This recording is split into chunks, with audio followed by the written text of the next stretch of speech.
Hey everybody, welcome to the Yoda's Abode YouTube channel.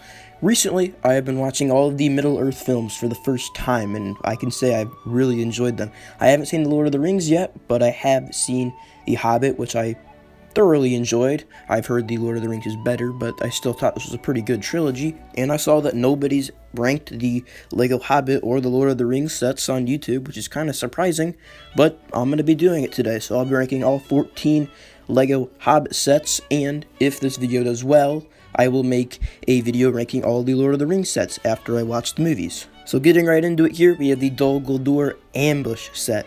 This one's really mediocre. The build is just a entryway to Dol Guldur.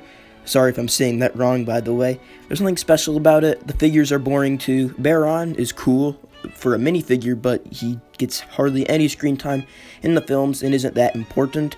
And the orcs are orcs. You can find them so many other sets. So that's why the set is in last place. Next we have the Attack of the Wargs. And the first thing I'll say about this set is the tree looks atrocious. It doesn't even look natural. I really don't understand what went wrong when they were making this tree. And then there's some extra rocks on the side to bring up the price.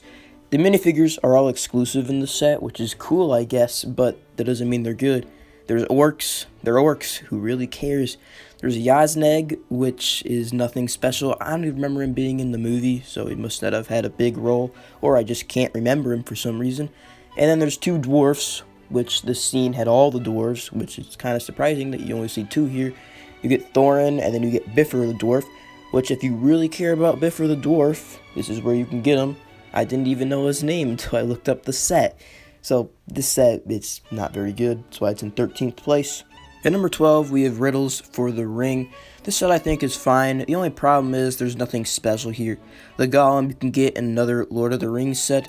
The Bilbo you can find in countless other sets. And the build is nothing special. But this still is a nice cheap way to get Bilbo and Gollum. Next we have the Merkwood Elf Army. And just like the last set, this is just an average set. The build is pretty boring, just a wall. The figures are okay. I do like the Thranduil figure, but everybody else is unnamed and not special. But if you want a bunch of elves, this is a great way to get them. You can get into the top 10. We have Escape from the Merkwood Spiders.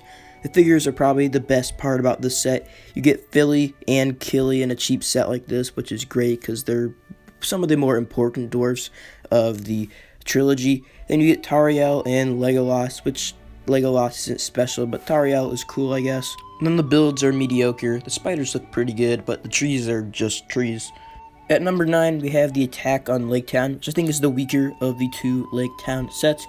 You get 5 minifigures, which is really great for a $30 set, but they aren't the greatest selection. You get 2 orcs, you get Bard the Bowman, which I think is a great figure, but you see him in another set. You get Tauriel in a green outfit, which I prefer her previous outfit from the spider set more, so that doesn't help. And you get Bane, which is Bard's son, which I really don't care about. I mean, he was fine in the movies, but I don't need to get a minifigure of him. And then the Laketown build here I actually quite like.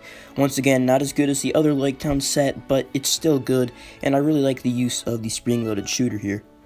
At number 8, we have the Witch King Battle. And for $15, this set has phenomenal minifigures. You get Galadriel, Witch King, and Elrond, which they all look amazing. I loved Galadriel's hairpiece, and then Elrond's as well. They all look really great. The build is okay, but it is only a $15 set, and the minifigures definitely make up for it. Halfway through the list here, I think this set and all the sets going forward are really great.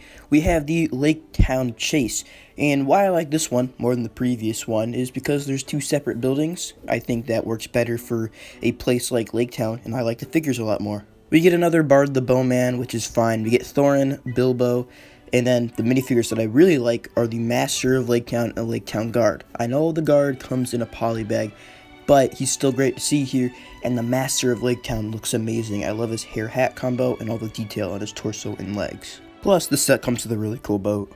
The Battle of the 5 Armies is up next, and I really like this set. I love the building. I like the color scheme of the tan and the dark red. I think that looks great. The Cataract is cool too. I'm surprised they didn't use a spring-loaded shooter, but that's just fine with me. I think it looks great. And you get lots of figures in the set. My favorites being Thorin. He looks incredible. I love the hair hat combo. It's amazing. The Azog is also great. He's one of my favorite Lego figures of all time. I love his head mold, so it's great to see him here for me. The Dane is cool and exclusive. The Bard, the Bowman, and Legolas are fine characters, and the Orcs are cool too. And you also get this really awesome eagle. That's probably my favorite part of the set, besides the Thorin and Azog. Making it into the top 5, we have the Dol Guldur battle set, and I have one complaint about this one. I wish it was more accurate to what you see in the movie. I wish it was more of a castle rather than this big playset. Even though it is a big playset, I still really like it. I love the Radagast, the Brown May figures, and the Necromancer. You guys already know I love the Azog figure. The detail all over the walls looks great. Yes, I know there's stickers, but it doesn't change that it's still great detail. At number 4, I put the Barrel Escape. And this set doesn't have the best minifigures unless you really care about the 2 dwarves, which I don't, because I don't even remember their names. But the barrel feature is so good, and such an iconic scene from the movie, I had to put it here. I wish this set was a bit bigger and included more jail cells, more dwarves, but it's okay because it still has the barrel feature, and it's still one of my favorite scenes from the Hobbit movies and one of my favorite Lego Hobbit sets. And number 3, we have the Lonely Mountain. And this set is really here because of Smaug. It's the best Lego dragon we've ever gotten. It looks incredible, and I love him from the movies. Now, the other 2 builds are average. I prefer the one in the mines, especially because they have the door that they get in through. I really like that part, and the mines are cool. The other build with the throne is okay. I like the Arkenstone on there, but besides that, it's nothing special. The minifigures are average at best. The Bilbo, Balin, and Dwalin all make sense, but the Killy and Philly, they're at Laketown during the scene, so it makes no sense why they'd be here. And there's no Thorin, which is one of the main characters during this part of the movie, and the whole movie, so it makes no sense why they're here and he's not. And number 2, we have the Goblin King battle, and this set is incredible.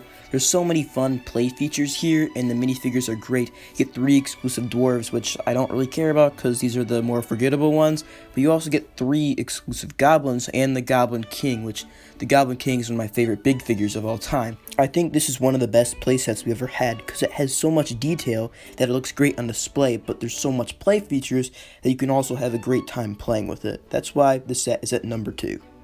But it's not the number 1.